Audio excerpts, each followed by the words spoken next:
Depois da multiplicação dos pães, é interessante observarmos dois detalhes aqui. Jesus mandou que os discípulos entrassem na barca. Multiplicação do pão, a missa dominical, onde vocês estão, onde o católico, apostólico, romano, autêntico vai todos os domingos. Doa quem doer, aconteça o que acontecer, eu vou à Santa Missa aos domingos, na multiplicação dos pães. Vim à missa. No final da missa o padre fala: ide em paz, o Senhor vos acompanhe. Eis a missão, vai cuidar da vida, como se falasse assim. Jesus mandou que os discípulos entrassem na barca. Na missa o padre fala: ide em paz. Entrem na barca da vida agora, depois da missa, depois da comunhão. Vá para o seu trabalho, vá para a sua família, vá para a sua vida, meu irmão, minha irmã, agora com a ajuda de Deus. E seguissem à sua frente para o outro lado do mar, enquanto ele despediria as multidões. E é interessante, depois de despedi-las, Jesus subiu ao monte para orar a sós. Nos despediu, foi embora. Jesus continua a sós aqui, fica no sacrário, literalmente, com seu corpo, sangue, alma e divindade. O Senhor vivo, poderoso, forte, rico, fica aqui no sacrário. E agora o detalhe mais interessante é apresentado. A noite chegou e Jesus continuava ali sozinho.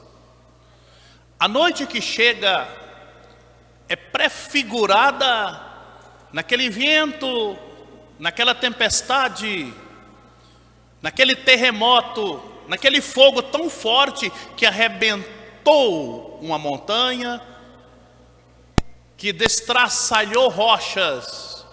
Imagina, vindo um terremoto forte, um fogo abrasador e um vento tão extravagante que arrebentasse essa serra de Jaraguá.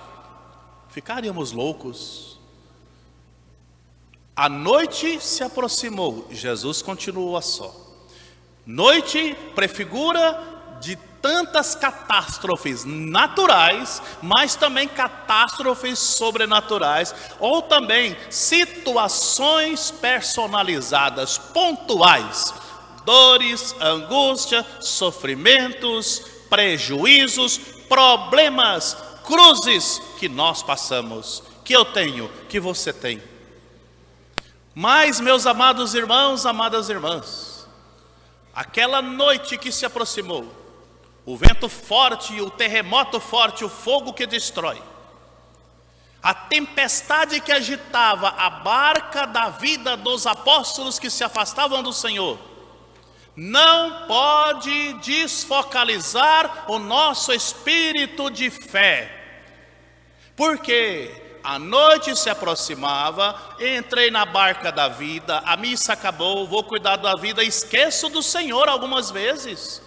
E aí quando o vento forte bate na minha vida, quando o terremoto me achacoalha, quando o fogo quer queimar situações nas quais me chamam a atenção, eu começo a afundar. Por quê? Eu deixo de usar o meu espírito de fé, olhando para o Senhor, e começo a focalizar, dando ênfase, pontualizando demais, ou potencializando demais as coisas ruins, aparentes, negativas que acontecem comigo.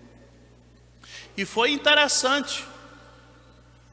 Elias saindo da montanha, porque precisava se encontrar com Deus, primeiro passou pelo terremoto, pelo fogo, pelo vento forte. Mas as escrituras fizeram questão de dizer: Deus não estava ali. Deus não estava ali. Da mesma forma, nós precisamos aprender. Com algumas pessoas, a maneira que ela fala com você, a maneira que ela se comporta com você, aonde ela te leva, como você vive com essa pessoa, na luz do Espírito Santo, automaticamente você tem que perceber: isso aqui não é de Deus. Essa pessoa não é de Deus. Ela não me leva para o céu. Conforme o problema que você enfrenta, algum lugar que você vai, às vezes são situações tão extravagantes, tão esquisitas, que imediatamente arranca a sua paz, te causa medo, te dá insegurança. Você vai dizer: isso aqui não é de Deus. Deus não está aqui. O que eu estou fazendo aqui, meu Deus? Um estalo, se alerte, sai correndo. Porque o cristão percebe: onde Deus está tem amor. Onde tem amor tem paz, tem harmonia, tem alegria, tem felicidade. Não tem momentos intensos, extravagantes que chamam a atenção, mas que às vezes fede a ausência divina. O perfume de Deus é diferente. A presença divina é diferente, nos dá paz interior. Esse primeiro pensamento hoje, amados de Deus. Deus não está aqui, ali, nesse lugar, nem com essa pessoa. Ele estava na brisa suave, na brisa mansa. Ele está sobretudo onde Jesus está, aqui no sacrário. E às vezes as tempestades da vida estão quase afogando, sufocando, fazendo com que a vida seja naufragada. E eu me esqueço que a noite se aproximou da dificuldade e que Jesus continua sozinho aqui. Fico desesperado e coloco o bicho maior do que ele é e não potencializo o poder de Deus, a graça de Deus, a força de Deus. Tem um ditado popular piedoso que anda por aí, que é muito interessante. Eu até gosto dele no dia que eu medito esse evangelho. Não ficar dizendo para Deus: eu tenho um problema grande, eu tenho um grande problema, eu tenho um problema grande. Diga para o problema: olha, eu tenho um Deus que é grande. Eu tenho um Deus que é maior. Eu tenho um Deus que cuida. Às vezes tem uma pessoa prepotente, arrogante, megalomaníaca, enjoada. Tem patrões que são assim. Tem colegas de serviço que são assim. Pessoas que te perseguem, que te humilham, que às vezes cria até uma barreira de doença afetiva na sua existência, porque, oh meu Deus, não tenho medo, não tenho vergonha, não tenho nojo, não tenho receio de trabalhar. Mas lá tem uma pessoa que só de pensar nela, amanhã, segunda-feira, eu tenho que me encontrar novamente naquela situação. Meu irmãozinho, minha irmãzinha, para essa pessoa, diga no seu coração: Deus é maior. Deus é maior, Deus é grande. Está com uma dívida, está com medo, diga a dívida: olha, Deus é maior, Deus é grande, Ele vai me ajudar. Uma doença, Deus é maior. Um pecado, Deus é maior. Não se condicione à fraqueza, confia na misericórdia de Deus, você vai superar. Não diga a Deus somente que tem um grande problema, diga o problema que tem um grande Deus. E se nós não temos essa confiança na magnitude de Deus que nos ajuda, nós potencializamos o problema e ele fica maior do que a nossa existência. Ele toma posse dos meus sentimentos, ele toma posse da minha família, e todo o meu agir, todo o meu pensar, todo o meu viver fica condicionado a isso, e eu esqueço da vida, e a vida passa a ser um problema, e alguns tiram até a própria vida, porque não entenderam que Deus é maior, que Deus está contigo e que Ele te ajuda. Quando eu medito nisso, sempre me vem, as minhas meditações, elas são enfeitadas de piadas, às vezes de fatalidades, às vezes de pontuais, coisas pontuais. Mas essa situação que às vezes dizemos, ficamos pintando o diabo mais feio do que ele é, e potencializamos os problemas, Deus vai se ficando de lado, e a gente vai afundando. Olha o que aconteceu com Pedro. Senhor, se és tu mesmo, manda eu ir caminhando até ti. E ele levantou-se da barca, veio andando, porque Deus permitiu, Jesus permitiu. Enquanto ele olhava para Jesus, o vento era forte, ele não afundava. Mas quando ele deixou de olhar para Jesus no espírito de fé e começou a olhar para o problema, ou olhar para a tempestade, ele começou a afundar. Porque ele desacreditou do poder de Deus. Ele desacreditou daquele que estava à sua frente, estendendo a mão e ajudando a caminhar. Isso acontece conosco, se pintamos o diabo mais feio do que ele é. Se aumentamos ou potencializamos o problema e deixamos de projetar nossa fé e esperança no poder de Deus, nós somos consumidos pelo problema. E a piadinha que ilustra isso hoje, nos tempos antigos, onde as crianças não eram exploradas, diria assim, no trabalho, mas conforme ia na sua etapa de vida se fortalecendo, criando força, é claro, criando aptidões e uso de razão, os pais já iam introduzindo aos pouquinhos, sobretudo na zona rural, para eles criando o espírito de resiliência, e conforme o corpo crescia, a mente crescia, eles já cresciam também no espírito serviçal, no espírito de força e no espírito de dedicação. Papai levava o menino para o curral, às vezes brincando enquanto tirava o leite. Abre a porteira aí para o papai, da vaca tal, vai brincando com o bezerro, põe ele para mamar. E o menino fazia isso. Depois, o menino já ia ficando mais forte, criando forças. O papai já piava a vaca, tira aqui o leite de uma teta. Ia conseguindo, passava para 2, para 3, para 4. Por fim aprendia a piar o bezerro. Não só soltar o bezerro, mas piava a vaca, aliás, amarrava o bezerro. Tirava o leite de uma vaca, por fim de 2, 3, 9, 10, 11, 12 anos, já estava lá, tirando leite de não sei quantas vacas, ajudando. Era uma exploração? Não. Na pedagogia o pai ia introduzindo aos poucos. Momento de ir para a aula, ele ia, voltava para casa, ter os momentos de fazer as tarefas em casa, fazia, mas os momentos livres divertia e também ia fazer o seu trabalho. Como os meninos na roça se divertiam. Mas trabalhava demais, mas se divertiam também.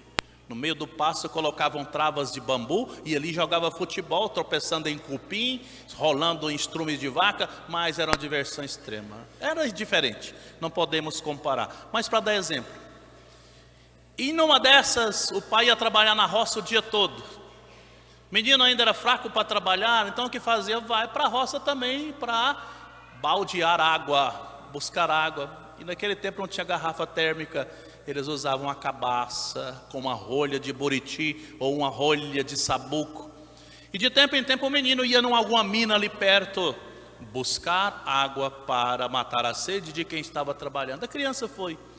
E um belo dia foi um senhor muito fantasioso que contava caso na roça tinha isso também e disse: olha, naquela mina tem onça, toma cuidado.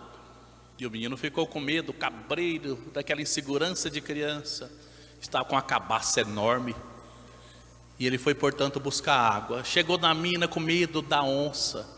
E foi pegar água nessa mina e rapidamente com medo da onça. Mas de repente algo se movimentou no moita. Ele pensou: é a onça, meu Deus do céu, ela me pega agora. E ele catou essa cabaça sem estar completa de água, não estava nem por meia, e não conseguiu pôr a rolha na cabaça, jogou para um lado, jogou a cabaça nas costas e saiu correndo com medo da onça. Enquanto ele corria, o vento batia na boca da cabaça e ele corria, e ele foi correndo e o vento e quanto mais ele corria, mais o vento chegou um momento que ele desmaiou, tacou a cabaça para trás e desmaiou. Agora a onça me come e pronto. Meus irmãos e minhas irmãs, todos nós temos a dificuldade de buscar água na mina, muitas vezes com medo da onça. E porque não confiamos em Deus, no poder de Deus, jogamos a cabaça de qualquer jeito. E com medo da onça, o problema da cabaça vai aumentando, porque nós corremos. E o problema vai aumentando, de repente nós nos abandonamos ao problema, às vezes até tirando a própria vida alguns, e não esperamos no poder de Deus. Nesse dia dos pais, nos unamos a todos os pais com as suas dificuldades, com os seus problemas, com as suas dores, suas angústias, seus sofrimentos. E vamos ter essa convicção de dizer a Deus: Senhor, cuida de mim. Mas dizer ao problema que você tem um grande Deus e que Deus cuida de você e que Deus não te abandona. Feche os olhos só um pouquinho, espírito de oração, hoje, nesse Dia dos Pais. E vamos cantar aquela oração, Deus é maior. Ele é maior que tudo que me acontece. Não há mal que me possa vencer. Não há dor que me possa afligir. Não há prejuízo que me possa desanimar. Eu estou na barca da vida, que se afasta do Cristo, que fica sozinho no sacrário. E quanto mais eu me afasto de Deus na barca da vida, mais tempestades eu vou enfrentar. Mas eu tenho convicção que mesmo na tempestade da vida, voltando à multiplicação dos pães, voltando à Santa Missa, voltando à Eucaristia, me alimentando com o pão da palavra e da Eucaristia, eu tenho os olhos fixos no Senhor. E pode vir catástrofes, pode vir tempestades, trovoadas, ventos fortes, que eu vou perceber, Deus está presente na minha vida, comigo, na brisa suave da sua consolação. Toma posse disso. Dizer ao problema que você tem um grande Deus. Não ficar sem fé dizendo a Deus que o seu problema é grande. Deus cuida de nós.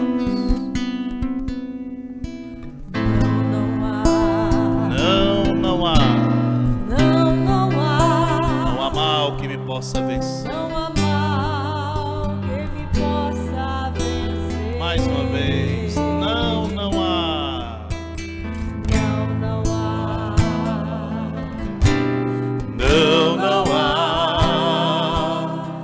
Não há mal que me possa vencer.